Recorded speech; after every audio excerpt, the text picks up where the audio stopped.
مرزا هم رزین زدن و با اسپری شروع کرد، داره میزنه میاد پایین یواش یواش. مرتضی یه ذره به دیواره بزن من ببینم چجوری داره اسپری میپاچه.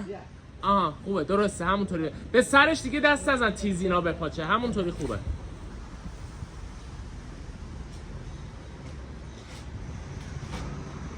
همونطوری اسپری میکنه و هی میاد پایین یواش یواش.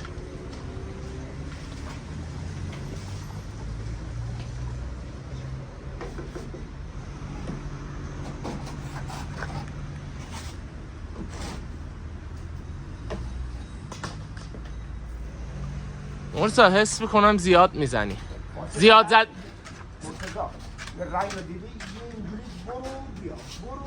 زیاد نگهداری زیادیش هم بده، فکر نکن کمش هم بده زیادش هم بده. برو تمومه، اون یه تیکه تموم شد، حالا برو جای بعدیش. من برم بالا ببینم. آها نه دیگه، اول از پایین بیا، دور بعدی رو از بالا بیا. آها حالا همونو یه دورم بیا پایین. خوبه تموم شدیم به همین راحتیه. مرزا بذارش رو پله اول دیگه، کتونیات کثیفه، بذارش رو پله اول دمت گرم. فقط پایین اولین دست رو از پایین برو بالا.